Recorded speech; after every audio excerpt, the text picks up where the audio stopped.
Welcome to exam विवेचना। तो दोस्तों, जैसा कि आपको पता है, हम अपने चैनल पर डिस्कस कर रहे हैं हिंदी साहित्य प्रैक्टिस सेट की सीरीज़ को। तो इस वीडियो से पहले भी हमने इसके बहुत से पार्ट्स डिस्कस कर लिए हैं। अगर अभी तक आपने उन्हें विजिट नहीं किया है तो डिस्क्रिप्शन बॉक्स में जाइए, वहाँ पर आपको प्लेलिस्ट मिल जाएगी, आप उन्हें भी विजिट करते रहिए, ठीक है। तभी आपको क्रम पता लगता रहेगा किस प्रकार के प्रश्न पूछे जाते रहे हैं।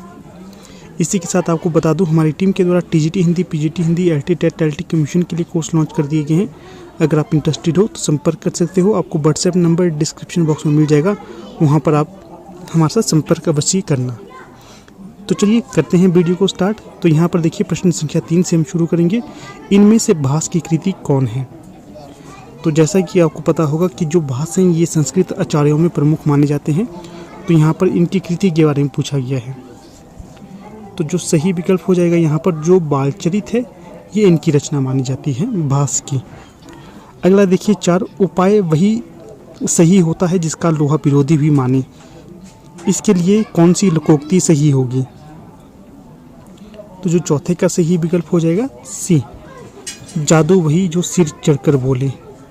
ये जो लोकोक्ति है इसका अर्थ निकलेगा, उपाय वही सही होता है जिसका लोहा विरोधी भी माने। ठीक है, सी सही विकल्प हो जाएगा यहाँ। अगला है, अंत्यज शब्द का सही अर्थ क्या होगा?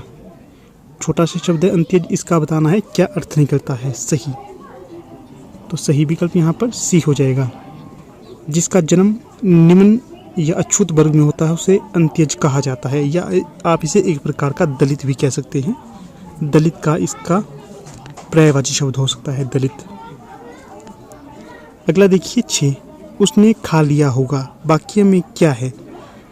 विस्मयवाचक है, प्रश्नवाचक है, आज्ञावाचक है, ये संदेहवाचक है।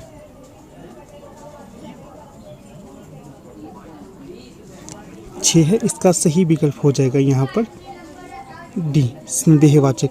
कैसे? एक प्रकार का संदेह हो रहा है कि उसने जो भोजन या जो उसे खाने के लिए दिया था उसने वो खा लिया होगा। तो यहाँ पर डी सही विकल्प हो जाएगा। अगला देखिए 7, गौरव का विलोम शब्द क्या है?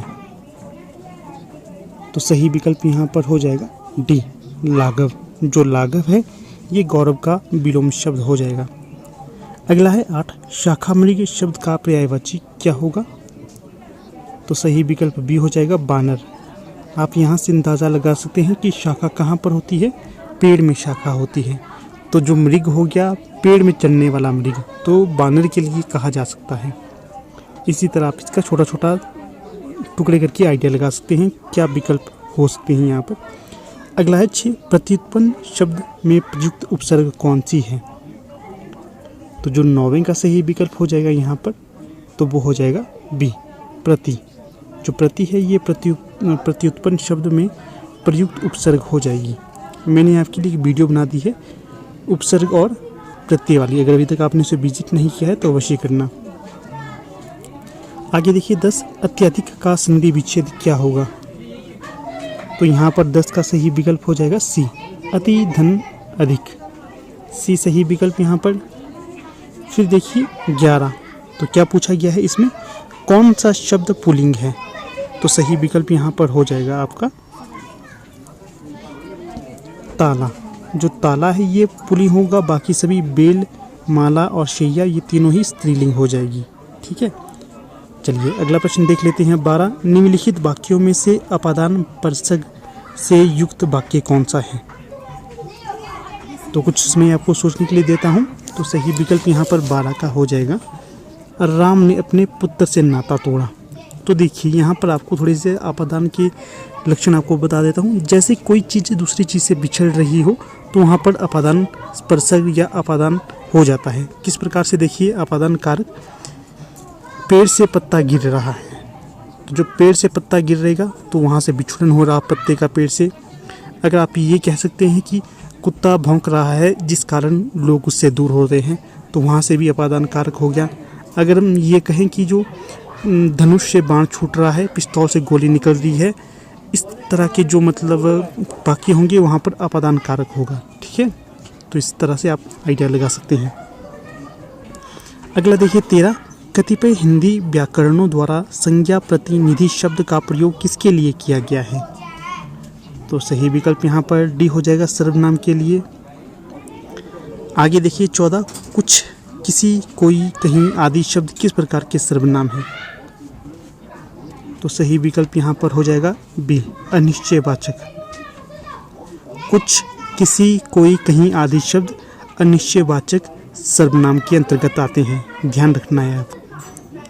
अगला है 15, संज्ञा पदबंध बतलाने वाला वाक्य कौन सा है? चांद से भी प्यारा मुखड़ा, घर से होकर जाऊंगा, देव का मारा वह, रात को पहरा देने वाला। तो 15 का जो सही विकल्प हो जाएगा तो उसका चयन करिए। तो 15 का सही विकल्प हो जाएगा 15 का डी, रात को पहरा देने वाला। इसी के साथ आपको बता देता हूँ, अगर अभी तक आप हमारे टेलीग्राम चैनल के साथ नहीं जुड़े हैं तो अवश्य जुड़िएगा, वहाँ पर मैं आपको PDF इत्यादि सेंड करता रहता हूँ। अगला प्रश्न देखिए 16, बूंद अघात सहे गिरी कैसे, खल के बचत संत सहे जैसे।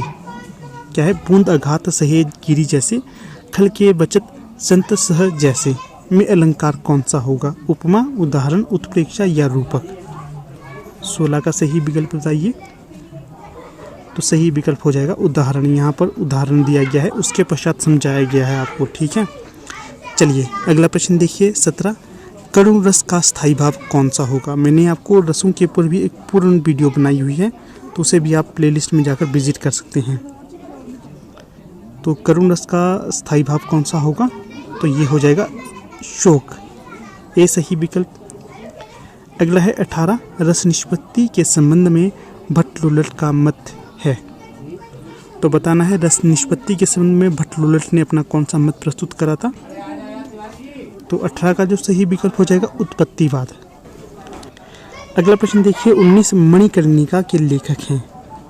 तो जो मणिकर्णिका है यह दलित रचना मानी जाती है, या आप इसे दलित आत्मकथा कह सकते हैं। तो इसके आत्मकथाकार का नाम बताना है। तो ये हो जाएंगे तुलसीराम, सी सही विकल्प हो जाएगा यहाँ पर। इसी प्रकार एक और महत्वपूर्ण आत्मकथा मानी जाती है इनकी, तो वो है मूर्धहिया। मूर्धहिया और मणिकर्णिका, इन दोनों की, ये दोनों ही तुलसीराम जी की आत्मकथाएं हैं। अगर जूठन पूछा जाए, जूठन किसकी आत्मकथा है? तो ये ओम प्रकाश वाल्मीकि की हो जाएगी। इस प्रकार से आपको ये दो महत्वपूर्ण रचनाओं को याद रखना है। आगे देखिए 20, महावीर प्रसाद द्विवेदी और हिंदी नवजागरण के लेखक कौन होंगे? तो जो ये रचना है इसके राइटर का नाम बताना है। तो ये हो जाएंगे रामविलास शर्मा, यहाँ पर ए सही विकल्प हो जाएगा। आगे देखिएगा 21, साहित्य लोचन किसका लिखा हुआ समीक्षात्मक ग्रंथ है? तो ये हो जाएगा श्याम सुंदर दास जी के द्वारा, बी सही विकल्प यहाँ पर। अगला देखिए हिंदी नाटक उद्भव और विकास, क्या है? हिंदी नाटक उद्भव और विकास के लेखक कौन होंगे?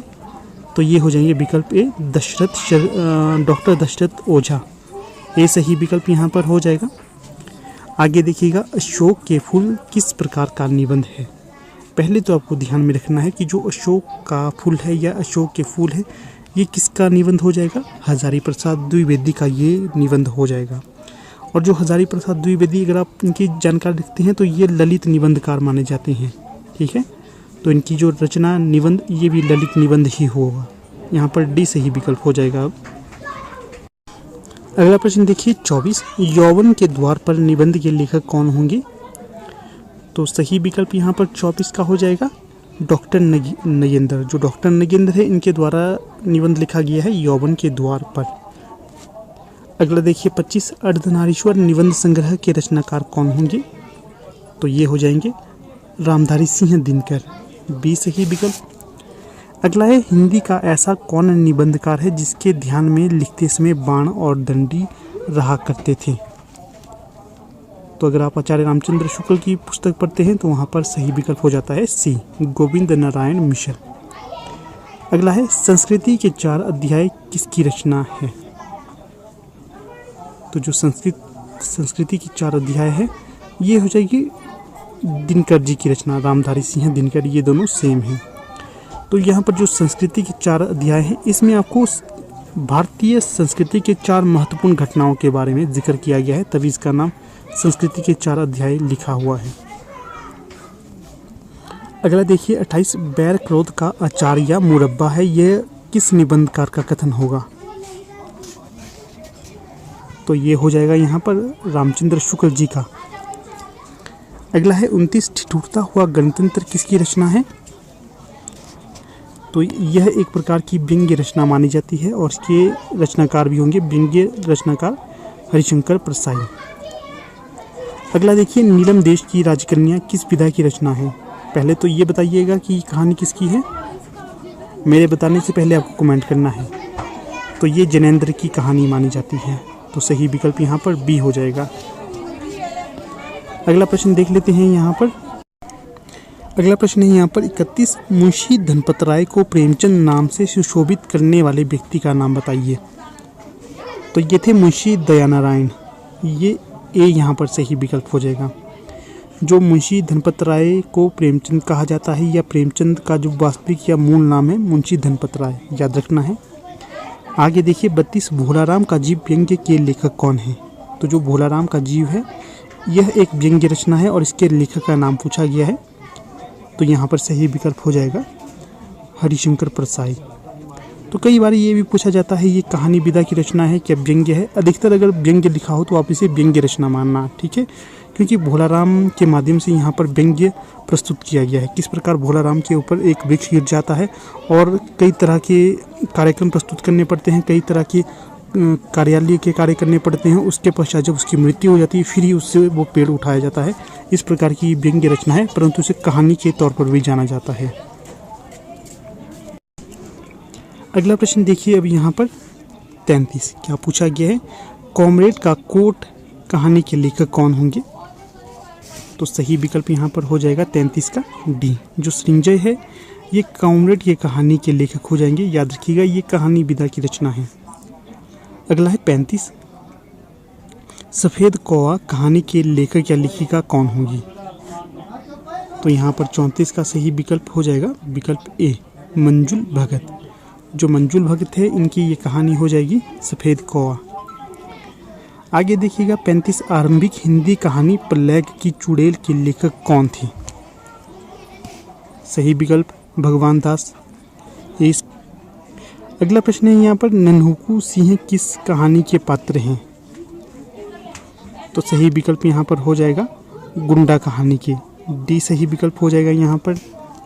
अगर आपसे ये पूछा जाए कि जो ये कहानी है किसकी कहानी हो जाएगी, तो ये हो जाएगी प्रसाद जी की कहानी, ठीक है, याद रखना है। अगला है आरंभिक हिंदी कहानी दुलाई वाली के रचनाकार का नाम बताइए। तो ये जो बंग महिला है इनकी रचना हो जाएगी दुलाई वाली, याद रखना है बंग महिला। अगर इनका नाम पूछा जाए वास्तविक नाम तो ये राजेंद्र वाला घोष इनका नाम हो जाएगा। अगला देखिए 38 अंधेर है दस्यु फिर भी मैं तुमसे प्रेम करती हूँ, ये पंक्ति प्रसाद की किस कहानी के अंतर्गत कही गई है? अंधेर है दस्यु फिर भी मैं तुमसे प्रेम करती हूँ, तो ये कहानी विधा की पंक्ति है और किस कहानी में कहा गया है? तो ये आकाशदीप कहानी में कहा गया है। और किसके द्वारा कहा गया है? चंपा के द्वारा कहा गया है ये कथन। आगे देखिए 39 घीसू और माधु किस कहानी के पात्र हैं? तो ये दोनों हो जाएंगे कफन कहानी के पात्र। और ये कफन कहानी किसकी है? तो ये मुंशी प्रेमचंद की कहानी हो जाएगी। आगे देखिएगा 40, तो प्रश्न संख्या 40 में पूछा गया उसने कहा था कहानी के लेखक कौन हैं? तो यहाँ पर सही विकल्प हो जाएगा सी चंद्रधर शर्मा गुलेरी, ये इनकी कहानी है। अगर पूछा जाए इसे कब प्रकाशित किया गया था? 1915 को प्रकाशित किया गया था। और किस पत्रिका में? सरस्वती पत्रिका में इसे प्रकाशित किया गया था। अगर कई बार ये भी प्रश्न पूछा जाता है कि जो चंद्रधर शर्मा गुलेरी हैं इनका संबंध किस या इनका जन्म किस राज्य में हुआ था? तो ये हिमाचल प्रदेश के कांगड़ा के गुलेर में इनका जन्म हुआ था, ठीक है, इसका भी ध्यान रखना है। तो अगला प्रश्न है 41 रुकोगी नहीं राधिका के उपन्यासकार कौन होंगे? तो यहाँ पर सही विकल्प 41 का हो जाएगा विकल्प डी उषा प्रेमलता। जो रुकोगी नहीं राधिका ये तो आपकी कहानी होगी, ठीक है, इसका ध्यान रखना है। अगला प्रश्न देखेंगे 42 नागफनी का देश किस काल की रचना है? तो सही विकल्प हो जाएगा विकल्प ए आधुनिक काल की रचना होगी ये। और किसके द्वारा रचित है? तो अमृत राय जी है, इनके द्वारा इस कहानी को रचा गया है। आगे देखिएगा चाक उपन्यास की लेखिका कौन होंगी, तो सही विकल्प हो जाएगा यहाँ पर ए मैत्रेयी पुष्पा। अगर पूछा जाए चाक में क्या वर्णन किया गया है, तो जो ब्रज क्षेत्र है यहाँ पर जो नृत्य या नट है उनके बारे में इसमें जिक्र किया गया है, ब्रज क्षेत्र के नटों के बारे में। आगे देखिएगा 44 गोबर गणेश किस लेखक का उपन्यास है। बहुत ज़्यादा प्रसिद्ध उपन्यास रहा है ये गोबर गणेश। तो ये हो जाएंगे डी सही विकल्प, रमेश चंद्र शाह की ये रचना हो जाएगी। आगे देखिएगा 45 नेताजी कहीं के रचनाकार कौन होंगे, तो सही विकल्प हो जाएगा सी मनोहर श्याम जोशी। इनकी एक और रचना भी है कुरु कुरु स्वाहा। अगला प्रश्न देखिए 46 एक पति के नोट्स उपन्यास के लेखक हैं, तो सही विकल्प यहाँ पर हो जाएगा बी महेंद्र भल्ला। जो महेंद्र भल्ला है इनके उपन्यास हो जाएगा एक पति के नोट्स। आगे देखिए 47 तो क्या पूछा गया है, वह पथबंधु था उपन्यास के लेखक कौन होंगे, तो ये हो जाएंगे नरेश मेहता। अगला है 48 गोदान उपन्यास में क्या वर्णन किया गया है, तो ये किया गया है आदर्शोन्मुख यथार्थवादी उपन्यास रहा है ये। अगर पूछा जाए गोदान उपन्यास के उपन्यासकार कौन होंगे, तो मुंशी प्रेमचंद, इसके प्रमुख पात्र धनिया, होरी, गोवर इत्यादि हैं। अगला है 49 राही मासूम रजा के द्वारा रचित उपन्यास नहीं है, तो पूछा गया है नहीं है, तो सही विकल्प 49 का सी हो जाएगा समरशेष है, ये इनकी रचना नहीं होगी। अगर पूछा जाए किसकी रचना होगी, ये अब्दुल्ला बिस्मिल्लाह की रचना ये हो जाएगी। और बाकी टोपी शुक्ला, दिल एक सादा कागज़, कटरा पी आरजू, ये तीनों ही इनके रचना मानी जाएंगी। अगला प्रश्न है 50, इसमें क्या पूछा गया है, प्रेमचंद का जन्म कब और कहाँ पर हुआ था, तो सही विकल्प हो जाएगा विकल्प ए 31 जुलाई 1880 को बनारस से 4 मील दूर लम्ही नामक गांव में। ध्यान रखिएगा कितने तथ्य यहाँ पर दिया गया है, 31 जुलाई को 1880 को बनारस में लम्ही नामक ग्राम में। अगला प्रश्न देखिए 51 गोदान का कौन सा पात्र प्रेमचंद्र के प्रगतिशील विचारकों का वाहन माना जाता है, तो ये हो जाएंगे विकल्प सी प्रोफेसर मेहता। बाकी होरी, मिस्टर खन्ना, ओंकारनाथ यह भी गोदान के ही पात्र हैं। अगला प्रश्न है 52 निम्नलिखित में से कौन सा प्रेमचंद का उपन्यास नहीं है, तो सही विकल्प हो जाएगा डी बाणभट्ट की आत्मकथा। किसका उपन्यास होगा ये, हजारी प्रसाद द्विवेदी का उपन्यास होगा ये। तो बाकी गोदान, गबन, रंगभूमि ये तीनों ही प्रेमचंद के उपन्यास माने जाएंगे। आगे देखिए 53 तमस उपन्यास की प्रमुख समस्या क्या है, तो ये प्रश्न पहले बनेगा कि जो तमस उपन्यास है किसका उपन्यास होगा, विषम साहनी का। और इसमें क्या वर्णन किया गया है, सांप्रदायिक वैमनस्य, तो डी सही विकल्प यहाँ पर हो जाएगा। अगला देखिए 54 सेवा सदन कब प्रकाशित हुआ था, तो पहले तो ये प्रश्न बनेगा कि किसका ये उपन्यास होगा सेवा सदन, मुंशी प्रेमचंद जी का ये उपन्यास हो जाएगा। और कब इसे प्रकाशित किया गया था, तो 1918 में। आगे देखिएगा 55 सामाजिक उपन्यास अमरबेल के लेखक कौन होंगे। पहले तो ध्यान रखिएगा ये सामाजिक उपन्यास है और इसके लेखक का नाम बताना है, तो सही विकल्प यहाँ पर वृंदावन लाल वर्मा हो जाएंगे, सही विकल्प ए हो जाएगा। तो वीडियो के एंड में आपने बताना है कि जितने प्रश्न हमने आज किए हैं उसमें से आपके कितने सही हुए हैं, सभी ने बताना है, ठीक है। चलिए अगला प्रश्न देख लेते हैं। अभी यहाँ पर सुबह शाम दोपहर, सुबह दोपहर शाम, ये जो उपन्यास है किसकी रचना हो जाएगी ये सुबह दोपहर शाम, तो सही विकल्प यहाँ पर हो जाएगा डी कमलेश्वर का ये उपन्यास हो जाएगा। आगे देखिए 57 मुझे चांद चाहिए के रचनाकार कौन होंगे, तो सही विकल्प बी सुरेंद्र वर्मा। अगला है लड़ाई के नाटककार कौन होंगे, तो लड़ाई नामक नाटक है, इसके नाटककार का नाम पूछा गया है, तो सही विकल्प ए सर्वेश्वर दयाल सक्सेना। इनका एक और नाटक है बकरी। और लड़ाई, ये दो इनके नाटक माने जाते हैं। जो बकरी है ये तो नेट के सिलेबस में भी लगा हुआ नाटक है। अगला देखिए 59, इनमें से कौन सी भारतेंदु की रचना नहीं होगी? तो जो पद्मावती नामक रचना है ये भारतेंदु की नहीं होगी। बाकी वैद की हिंसा हिंसा न भवति, विषय से विष्मोषधम, बादशाह दर्पण, ये तीनों ही रचनाएं भारतेंदु की होंगी। अगला है 60, भारतेंदु युग की केंद्रीय विधा है। जो भारतेंदु युग की केंद्रीय विधा होगी ये बताना है क्या थी इस युग की केंद्रीय विधा। तो ये थी नाटक। इस काल में आपको अत्यधिक जो लेखक होंगे नाटककार ही मिलेंगे। इसके साथ ही इन्होंने एक न एक पत्रिका भी प्रकाशित करी ही थी इस काल के जो लेखक रहे हैं। एक प्रश्न आपके लिए छोड़ देता हूँ, जो ब्राह्मण नामक पत्रिका थी ये किसके द्वारा प्रकाशित की जाती थी या संपादित की जाती थी, ये आप बताइएगा, ठीक है। अगला है 61, हिंदी में समस्या नाटकों के प्रवर्तक का श्रेय किसे जाता है? किसने हिंदी में नाटकों का प्रवर्तन करा है? समस्या नाटक। तो समस्या नाटक किसने प्रवर्तित किए हैं? तो जो 61 का सही विकल्प यहाँ पर हो जाएगा लक्ष्मी नारायण मिश्र के द्वारा। जो अंजो दीदी नामक नाटक है इनके द्वारा ही इसे लिखा गया है। आगे देखिएगा 62, तो क्या पूछा गया है इसमें, निम्न में से कौन सा सही सुमेलित नहीं है?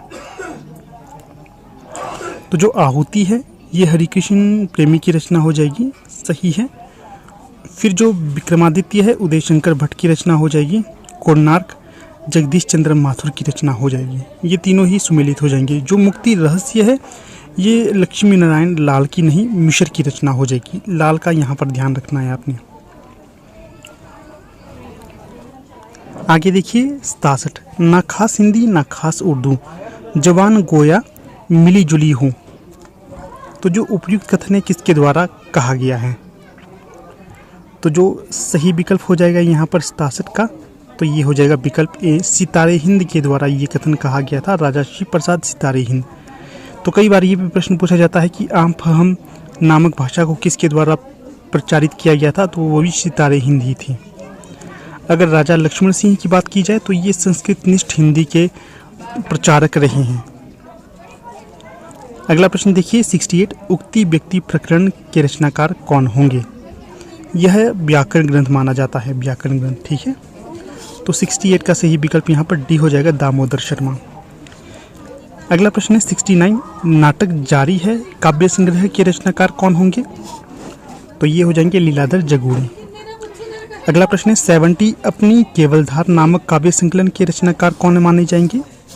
तो ये होंगे अरुण कमल। डी सही विकल्प यहाँ पर हो जाता है। 71, नए इलाके में किसकी काव्य कृति है? तो जो रचना है नए इलाके, तो बताना है किसकी काव्य कृति होगी ये। तो सही विकल्प यहाँ पर हो जाएगा विकल्प डी। जो अरुण कमल है इनकी ये रचना हो जाएगी नए इलाके। अगला प्रश्न है 72, लुकमान अली किसकी काव्य रचना है? तो यहाँ पर सही विकल्प हो जाएगा सौमित्र मोहन, सी सही विकल्प।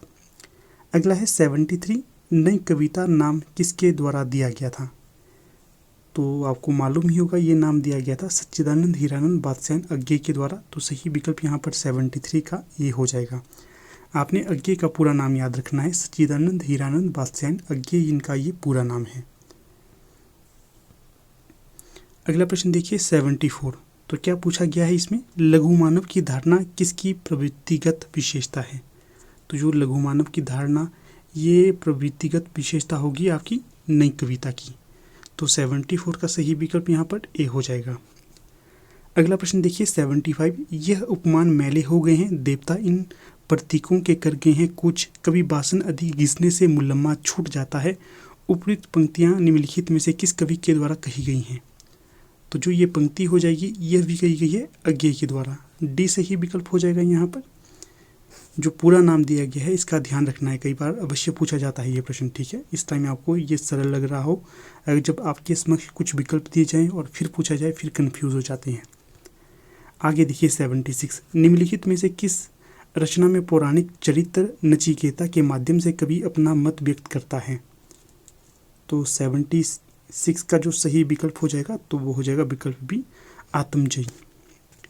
आगे देखिएगा 77, किसकी कविताएं स्वाधीन भारत का इस्तीफाती दस्तावेज हैं? तो यहाँ पर सही विकल्प हो जाएगा सी, मुक्तिबोध।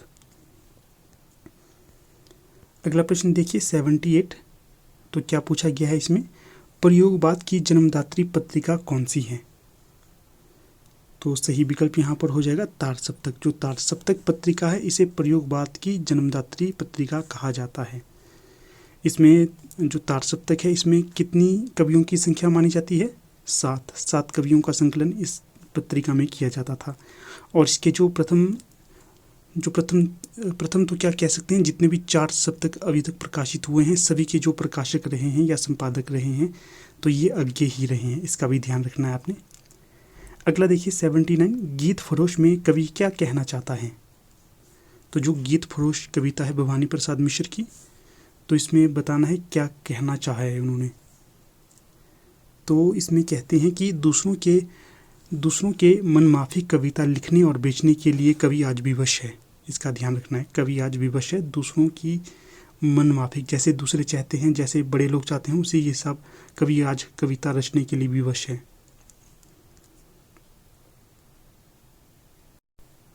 अगला प्रश्न देखिए 80, तो यहाँ पर क्या पूछा गया है, प्रयोगवाद की प्रवृत्ति नहीं है।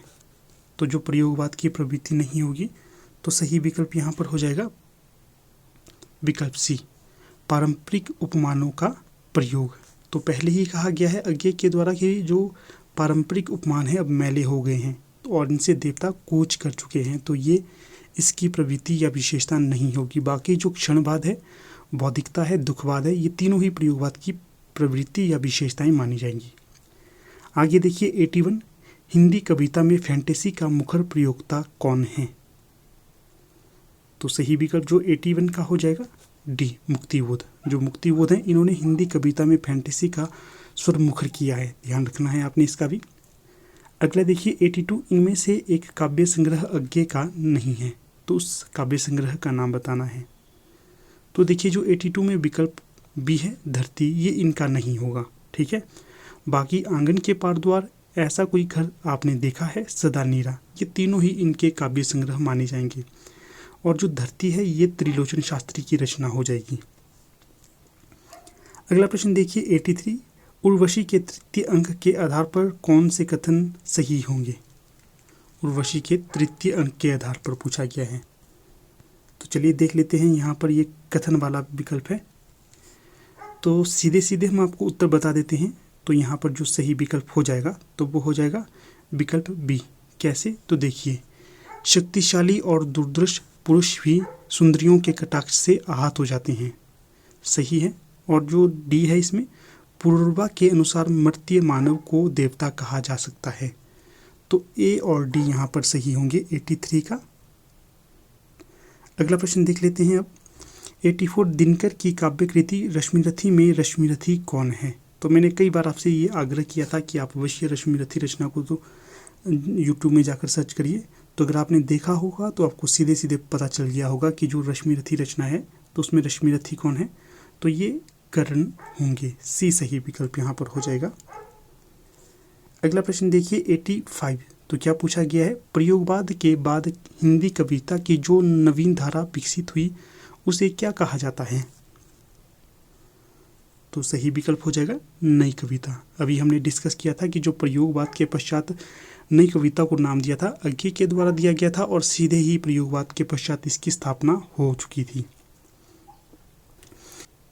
तो अगला प्रश्न है यहाँ पर 86, कवि और कविता का नाम लिखिए। तो यहाँ पर जो कविता है, मृत्यु तुम्हारा गरल दंत कंचुक कल्पांतर अखिल विश्व का विवर बकर कुंडल दिन मंडल, तो जो ये कविता है उसकी पंक्तियाँ हैं। तो यहाँ पर इसके बताना है कौन सा सही विकल्प होगा 86 का। तो देखिए जो विकल्प बी है पंथ और परिवर्तन। जो पंथ है, इनकी जो परिवर्तन नामक कविता है उससे ये पंक्तियाँ ली गई हैं, इसका ध्यान रखना। सही विकल्प यहाँ पर जो हो जाएगा बी सही विकल्प हो जाएगा। अगला प्रश्न है 87, छायावाद को राष्ट्रीय जागरण की काव्यात्मक अभिव्यक्ति किसने कहा है? तो आपके समक्ष 4 विकल्प दिए गए हैं, इनमें से जो एक सही होगा उसका चयन करना है। तो यहाँ पर जो सही विकल्प हो जाएगा तो वो हो जाएगा विकल्प ए। जो छायावाद को राष्ट्रीय जागरण की काव्यात्मक अभिव्यक्ति कहा गया है, डॉक्टर नामवर सिंह के द्वारा ये कथन कहा गया है। अगला प्रश्न देखिए अब 88। तो इसमें क्या पूछा गया है, चंचल किशोर सुंदरता की मैं करती रहती रखवाली, मैं वह हल्की सी मसलन हूँ जो बनती कानों की लाली। उपयुक्त काव्यांश में किसका वर्णन किया गया है, तो विकल्प में है श्रद्धा, चिंता, लज्जा और आशा। तो जो 88 का सही विकल्प हो जाएगा तो वो हो जाएगा विकल्प सी। जो लज्जा है, लज्जा सर्ग, उसके द्वारा ये यहाँ पर पंक्ति लाई गई है। तो ये ध्यान रखना है कि जो ये पंक्तियाँ हैं या जितने भी ये सर्ग हैं यहाँ पर, तो वो किस कृति से लिए गए सर्ग हैं, तो ये सभी होंगे कामायनी से। तो ये भी ध्यान रखना है कि जो कामायनी है इसमें टोटल है 15 सर्ग। कई बार परीक्षा में पूछा जाता है कि जो कामायनी है इसमें सर्गों की संख्या कितनी है, तो ये 15 हो जाएगी। आगे देखिए 89। काव्य आत्मा की संकल्पनात्मक अनुभूति है, ये कथन किसका होगा। विकल्प में है रामचंद्र शुक्ल, पंत, महादेवी वर्मा और जयशंकर प्रसाद। तो यहाँ पर जो सही विकल्प हो जाएगा डी, जयशंकर प्रसाद की ये जो पंक्ति हो जाएगी। यहाँ पर ऊपर इनकी रचना ली गई थी और यहाँ पर इनकी ये पंक्ति ली गई है। देखिए कितने महत्वपूर्ण है अपने जयशंकर प्रसाद।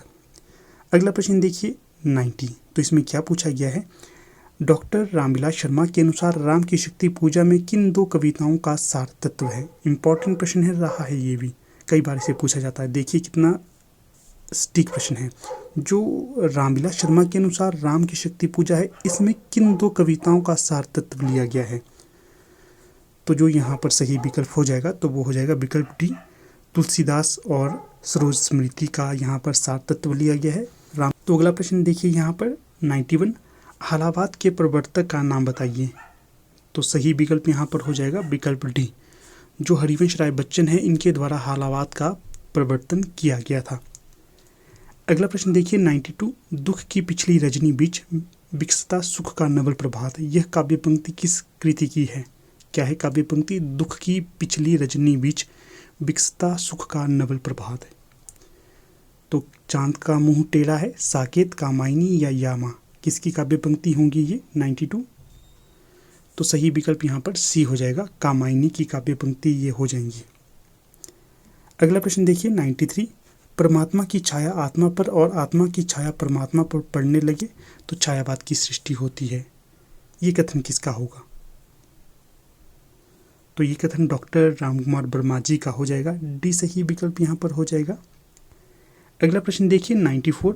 मानव अथवा प्रकृति के सूक्ष्म किंतु व्यक्त सौंदर्य में आध्यात्मिक छाया का भान मेरे विचार से छायावाद की एक सर्वमान्य व्याख्या हो सकती है, ये कथन किसका होगा। छायावाद के संबंध में यहाँ पर कुछ पंक्तियाँ कही गई हैं। तो जो ये कथन हो जाएगा डॉक्टर नंद दुलारे वाजपेयी जी का हो जाएगा, 94 का सही विकल्प सी। आगे देखिए 95। तो इसमें क्या पूछा गया है, तो इसमें पूछा गया है निम्नलिखित में से कौन से युग्म सही होंगे। तो देख लेते हैं कौन कौन से युग्म सही हैं। विष्णु प्रिया ये जो खंड काव्य है सही है, इसके पश्चात सिद्धराज खंड काव्य है सही है, साकेत महाकाव्य है ये भी सही हो जाएगा, और जो जय भारत है ये मुक्तक काव्य नहीं होगा। इस प्रकार 1, 2, 3 सही हो जाएंगे। किस विकल्प में 1, 2, 3 दिए गए हैं, विकल्प सी। अगला प्रश्न देखिएगा 97। श्रीधर पाठक द्वारा रचित नहीं है, तो बताना है कि कौन सी कृति ऐसी है जो श्रीधर पाठक द्वारा रचित नहीं होगी। तो जो सही विकल्प यहाँ पर हो जाएगा 97 का विकल्प ए, वैदेही बनवास इनकी कृति नहीं होगी, बाकी तीनों ही इनकी कृतियाँ होंगी। अगला प्रश्न है 98। आधुनिक काल के साहित्य की सबसे बड़ी विशेषता क्या है। तो ये हो जाएगी गद्य को साहित्य के सशक्त माध्यम के रूप में प्रतिष्ठित किया है। क्या है, गद्य को साहित्य के सशक्त माध्यम के रूप में प्रतिष्ठित आधुनिक काल के दौरान किया गया है। इससे पहले पद्य के तौर पर ही जाना जाता था। अगला देखिए 99। वे पूर्वीपन की प्रवाह न करके अपने बैसवाले की ग्राम्य कहावतें और शब्द भी बेधड़क रख दिया करते थे। शुक्ल जी की इन पंक्तियों का संबंध किस कवि के साथ है। तो सही विकल्प यहाँ पर हो जाएगा डी, प्रताप नारायण मिश्र के लिए ये पंक्तियाँ शुक्ल जी ने कही। आगे है ऐसो जो मैं जानतो की जय हैं तू विषय के संग, ए रे मन मोरे हाथ पाएं तेरे तोर तो काव्य पंक्ति किसकी होगी। तो यहाँ पर जो सही विकल्प हो जाएगा तो वो हो जाएगा विकल्प ए, देव की ये काव्य पंक्तियाँ हो जाएंगी। आगे देखिएगा 101, तो क्या पूछा गया है इसमें, रीतिकाल की सर्वाधिक व्यापक प्रवृत्ति कौन सी रही है। तो आप सभी को इसका जानकारी होगी ही, कौन सी इसकी काव्य प्रवृत्ति रही है सबसे व्यापक। तो ये रही थी नायिका भेद और श्रृंगार रस विवेचन। अगला देखिए 102, सुजान चरित के रचयिता कौन होंगे। तो सही विकल्प यहाँ पर हो जाएंगे विकल्प सी, सूदन। अगला प्रश्न है 103, तो इसमें क्या पूछा गया है, अंगदर्पण किस कवि की रचना होगी। तो जो अंगदर्पण हो जाएगा तो ये आपके रसलीन की रचना हो जाएगी। अगला देखिए 104, तो इसमें क्या पूछा गया है, भिखारीदास की रचना कौन सी होगी। तो जो भिखारीदास की रचना होगी तो ये आपकी काव्य निर्णय हो जाएगी। अगला प्रश्न है 105, तो इसमें पूछा गया है, कीने हूँ कोरिक जतन अब कही कारे कौनू, मो मन मोहन रूपू मिली पानी में को लौनू। तो जो ये दोहा है इस किससे संबंधित कही गई पंक्ति ये होगी, अर्थात इसका क्या अर्थ निकलता है, तो इन पंक्तियों के माध्यम से बताना है। तो देखिए जो विकल्प एक है, इनमें नायिका कृष्ण के प्रति अनन्य प्रेम को व्यंजित कर रही है, बिल्कुल सही है। इसके पश्चात है, नायिका के मन रूपी सरोवर में कृष्ण का लावण्य पानी में नमक की तरह घुल गया है, ये गलत हो जाएगा। इसके पश्चात है, नहीं ये सही हो जाएगा ये भी। इसके पश्चात है, कृष्ण की रूपासक्ति से नायिका अपने मन को अलग करना चाहती है, तो ये गलत हो जाएगा क्योंकि अलग तो नहीं करना चाह रही है। चौथा है, कोरिक का अर्थ है कचोटना, तो ये भी गलत हो जाएगा। तो जो विकल्प बी है यहाँ पर ये सही हो जाएगा, अर्थात ए और बी यहाँ पर सही हो जाएंगे। अगला प्रश्न देखिए 106, श्रृंगार लतिका के रचयिता कौन होंगे। तो जो श्रृंगार लतिका है ये द्विजदेव की रचना मानी जाती है, विकल्प ए यहाँ पर सही हो जाएगा। अगला प्रश्न देखिए 107, जयपुर नरेश जगत सिंह के आश्रय में रहते हुए पद्माकर ने कौन सा लक्षण ग्रंथ लिखा था। तो ये लिखा गया था जगत विनोद, विकल्प ए सही हो जाएगा यहाँ। अगला देखिए, जिस कवि में कल्पना की समाहार शक्ति के साथ भाषा की समाशक्ति जितनी अधिक होगी उतना ही वह मुक्तक की रचना में सफल होगा, ये क्षमता बिहारी में पूर्ण रूप से वर्तमान थी। तो ये कथन किसका होगा, बिहारी के संबंध में ये कथन कहा गया है, किसने कहा है। तो ये कथन कहा गया था आचार्य रामचंद्र शुक्ल के द्वारा बिहारी के संदर्भ में। अगला देखिए 109, तुलसी गंग दुओ भय सुकबिन के सरदार, कविवर गंग के संबंध में ये कथन किसका होगा। तो जो 109 का सही विकल्प डी हो जाएगा यहाँ पर, भिखारीदास के द्वारा कवि गंग के विषय में ये कथन कहा गया था। आगे है 110, लोक है लागी कवित बनावत मोहि तो मेरे कवित बनावत, ये काव्य पंक्ति किस कवि द्वारा रचित है। तो 110 का सही विकल्प घनानंद, घनानंद ने ये पंक्तियां कही थी। आगे देखिएगा 111, यह निसंकोच कहा जा सकता है कि भाषा पर जैसा अचूक अधिकार इनका था वैसा और किसी कवि का नहीं। रामचंद्र शुक्ल का ये प्रस्तुत कथन किसके लिए होगा। तो ये हो जाएगा घनानंद जी के संबंध में ये कथन भी, इसका भी ध्यान रखना है, ये भी कई बार परीक्षा में पूछा गया कथन है।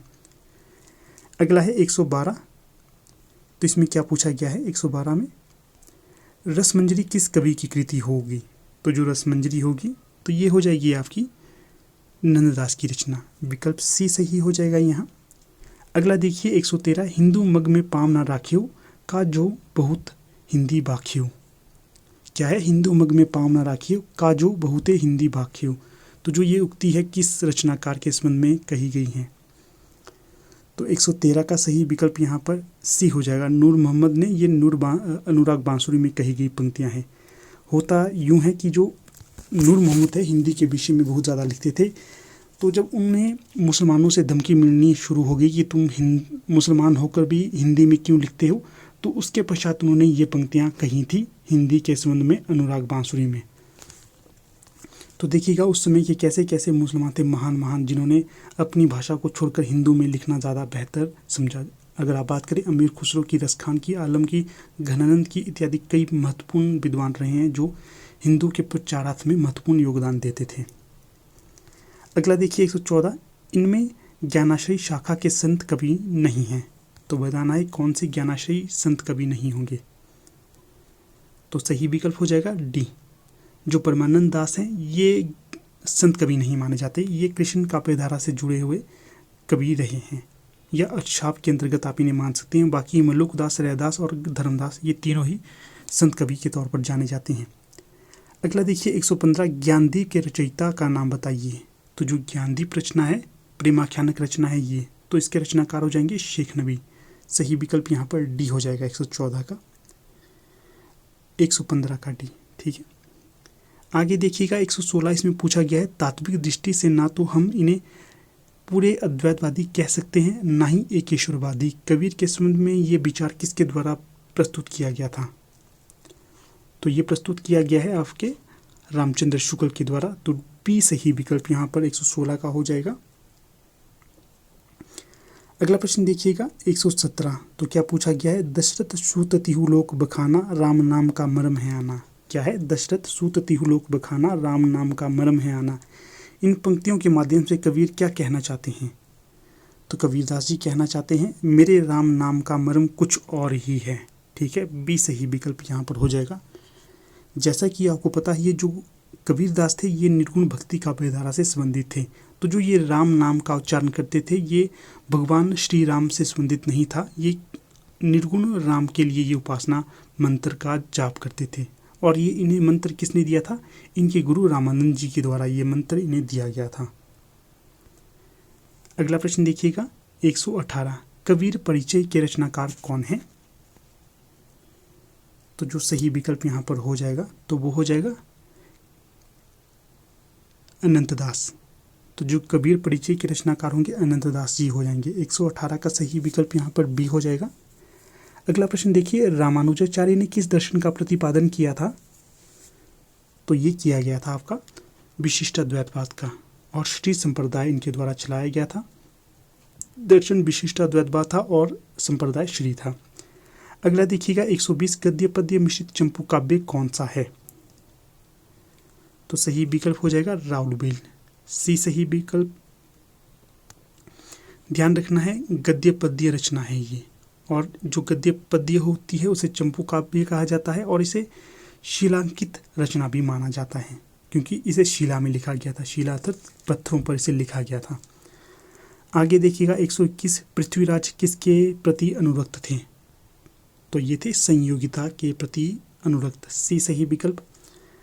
अगला है 122, भाषा की कसौटी पर यदि इस ग्रंथ को कसते हैं तो और भी निराश होना पड़ता है क्योंकि ये बिल्कुल बेठिकाने है। इसमें व्याकरण आदि की कोई व्यवस्था नहीं है। आचार्य शुक्ल का उक्त कथन किस ग्रंथ के संदर्भ में है? तो रामचंद्र शुक्ल ने जो ये कथन कहा गया है ये कहा था पृथ्वीराज रासो के संबंध में। अगला प्रश्न है यहाँ पर 123, तो इसमें क्या पूछा गया है? अपभ्रंश शब्द का प्रयोग सर्वप्रथम किसने किया था? तो जो अपभ्रंश शब्द है इसका सर्वप्रथम प्रयोग किया गया था पतंजलि के द्वारा। 123 का सही विकल्प यहाँ पर बी हो जाएगा। आगे देखिएगा 124, सूची ए को सूची 2 के साथ सम्मिलित करना है। सूची ए में नामकरण दिया गया है और सूची 2 में नामकर्ता है। तो चलिए कर लेते हैं मिलान। तो जो सिद्ध सामंत काल है किसके द्वारा आदिकाल को नाम दिया गया था? तो ये दिया गया था राहुल सांकृत्यायन के द्वारा। इसके पश्चात चारण काल किसके द्वारा दिया गया था? ये दिया गया था जॉर्ज ग्रियर्सन के द्वारा। और जो प्रारंभिक काल तो ये मिश्र बंधुओं के द्वारा। आदिकाल किसके द्वारा दिया गया था? तो ये हजारी प्रसाद द्विवेदी के द्वारा दिया गया था। ठीक है, तो इस प्रकार जो यहाँ पर सही विकल्प हो जाएगा तो वो हो जाएगा विकल्प सी, अर्थात सिद्ध ए का मतलब 4 हो जाएगा, चारण काल का 3 हो जाएगा, और जो अपना प्रारंभिक काल है इसका 2 हो जाएगा, और जो आदिकाल इसका 1 हजारी प्रसाद द्विवेदी हो जाएगा। अगला प्रश्न देखिएगा 125, और आज का ये अंतिम प्रश्न भी है। रामचंद्र शुक्ल का हिंदी साहित्य का इतिहास मूलतः किस कृति की भूमिका के रूप में लिखा गया था? तो जो ये लिखा गया था आपका हिंदी शब्द सागर की भूमिका के तौर पर। यहाँ पर सही विकल्प भी हो जाएगा हिंदी शब्द सागर। तो ठीक है दोस्तों, यहाँ पर हमारी वीडियो समाप्त हो जाती है।